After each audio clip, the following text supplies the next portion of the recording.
Hi everyone, this is Pradeep Kandimala, founder and CEO of SAHAVE. Uh, SAHAVE is a social enterprise which is developing as a benefit corporation, and our mission is to save lives and create a social movement uh, and provide a global cloud-based platform for charities to be able to serve communities together in a collaborative platform. So, uh, just to give you some facts that we are trying to uh, address in our mission is currently about 4.5 million blood units shortage annually in US and about 3 million shortages in India, which is causing uh, uh, people to face death when they're going for surgery. So imagine you went for a surgery, a scheduled surgery, and you don't have a blood delivered, and your open heart surgery has been postponed because blood is not delivered on time. So those are the situations happening in US right now. You can Google on that. You will see a lot of blood shortages happening around urban areas. It used to be in rural areas, so nowadays it's becoming more casual in urban areas. So here's my team. I would like to introduce who are working together in meeting our mission. Uh, Thomas, would you like to introduce yourself first? Yes, my name's Tom Richter. I'm up in Minneapolis. I became aware of Pradeep through a number of different relationships. And one of the things that stimulated me to be involved and desired to be involved with SAHAVE is I used to have a medical sales background as an independent manufacturer's rep. And incidentally, selling one of the current um, ongoing rapid blood infusers called Level 1 technology. So I was familiar with the need for blood delivery. It has to be on time, in time. Not everyone has the benefit of being able to donate blood ahead of time. So for cases where there's a chronic need, an accident, an unplanned surgery, IV fluids isn't the solution that many of these patients need. They need blood and they need it now. So the fact that I'm able to participate in this initiative through my involvement with King's Counsel and Trust Family Office, that's why I'm here, and perhaps Dale could give a little bit of a background himself, and then we can move forward. Pradeep. Thank you, Thomas. Dale, would you like to introduce? Sure. Appreciate you teeing that up. And in our case, as a family office, our primary role is in the alternative investment space, typically. Everything outside of the realm of securities, primarily providing trust management and fiduciary services for our clients. And that includes projects too. And that's, you're right, Thomas, that's really why we got involved, is because the potential to come alongside and have an impact on potentially more than 1 billion in terms of a population that's when we take the field. And that's exciting. We do it in such a way in this realm of social responsible investing to actually put people first. And in so doing, we're able to get really creative in putting together some alternative structures that can meet, or in many cases exceed, the program-related investment guidelines provided by the IRS. So if you happen to be on the not-for-profit or the foundation or charitable donor-advised side of the equation, there's still an opportunity in your giving that you're going to do anyway to give in such a way as to satisfy the requirement, but at the same time, put yourself in a position to potentially receive a reward. Why is that beneficial? Well, there's a lot of charitable organizations out there that seem to always eat their seed. They've really never learned how to multiply it in a healthy fashion and still maintain their not-for-profit status. And that's where we and a number of other tax and legal counsel can provide guidance, and so that we can all do better with the resources that we've been blessed with. And in this case, SAHAVE is a wonderful combination of both traditional for-profit and not-for-profit beneficiaries. And we're excited to see how this might come together and benefit a lot of folks. Thank you, Dale. That actually segues to our next discussion about one thing I want to be clear for audience is SAHAVE is not a non-profit organization. It's a for-profit benefit corporation. And I would like to highlight the thing that Dale, you have said is people first. And that is what has made SAHAVE in collaborating with KCT, King's Council and Trust, in developing a benefit corporation, SAHAVE as a benefit corporation. So I would like to ask you more about, if you can explain about an individual or a business owner can participate in SAHAVE movement using PRI. Mm-hmm.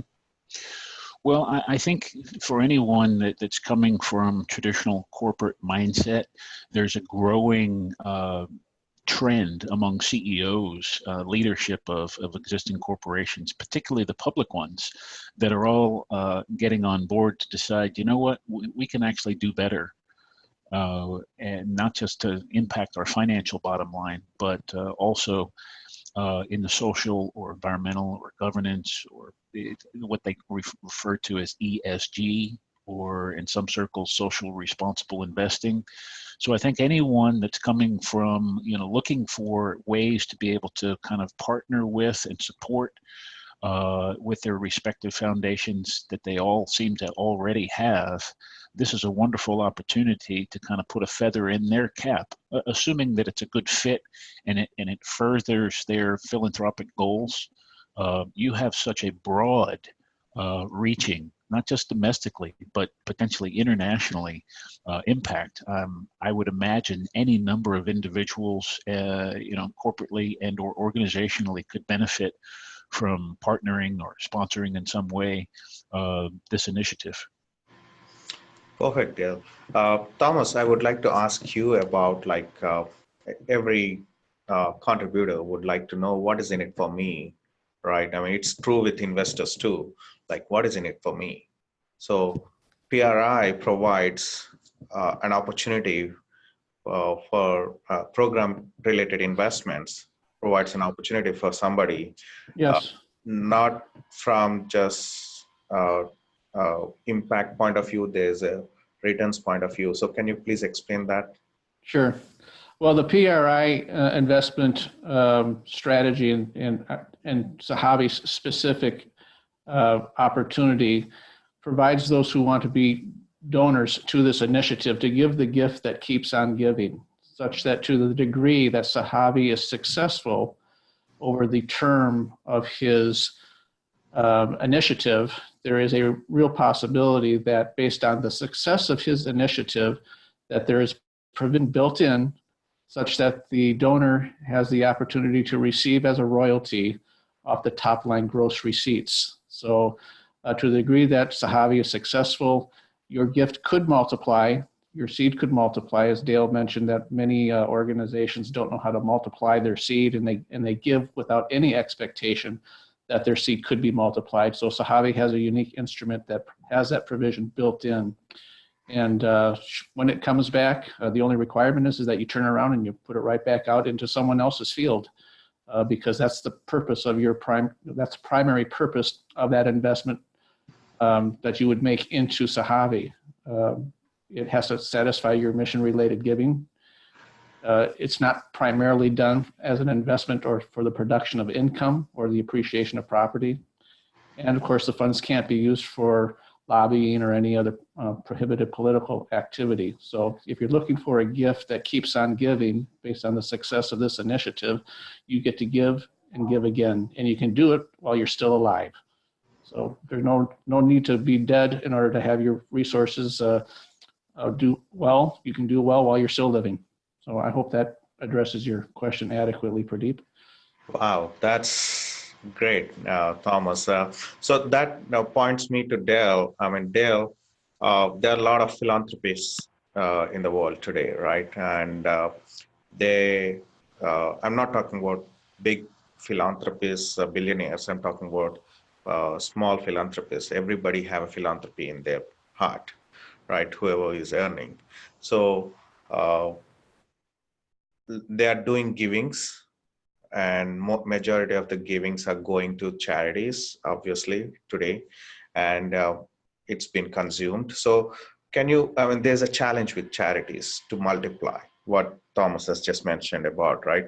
So how, uh, I would like you to explain about how those philanthropists can collaborate with SAHAVE in and use this SAHAVE instrument or whatever you would like to call it to build their legacy, to support their foundations or charities that they are supporting in their mindset. So they are not only solving social impact that SAHAVE is doing, they're also doing an impact that they are intended to look at, right? So can you please give us some views in that? Yeah, I think the most important aspect of where the charities themselves specifically can benefit is to recognize they all have administrative burden in some degree. They all have expenses to some degree. And one of the primary benefits that we see in the structure we've put together for SAHAVE is the benefit of being able to share resources. You know, not just the hard costs, but also the soft costs of intellectual property. And as such, Thomas, you mentioned royalties before, as a function of a shared expense slash shared reward potential, no guarantees, mind you, because this is a function of the cash flow statement, and which is a different statement altogether than profit and loss. It's a different statement than the balance sheet traditionally. So it's a departure from business as usual in terms of traditional equity, debt, in favor of more of a contractual, or what we like to say is more covenantal type relationship. So I think bottom line, the most compelling aspect of a not-for-profit organization facing challenges with limited resources is to be able to look at ways to share. How can we be better together, to collaborate, to cooperate? And I might add, because of the not-for-profit status, Thomas, you mentioned this before, it does not have a significant purpose in terms of income production or property appreciation per se, because its primary purpose is to pursue its charitable purpose. We believe that it safely puts this type of cooperation in safe harbor as to not be threatened with any potential, shall we say, antitrust or collusion type, accusations that could come about from cooperating traditionally in a for-profit space.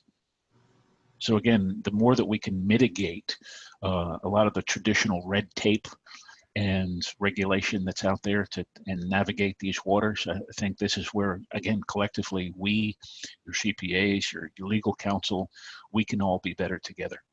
And I think for the not-for-profit especially, it's a wonderful opportunity to try something new and different, because business as usual isn't working. And not doing anything about it doesn't fix the problem. So for someone that's perhaps willing to take a little bit of a risk, traditionally it's only been the greatest in terms of magnitude of foundations that write program-related investments, provide community development funds, as it were. They have to give the money away anyway.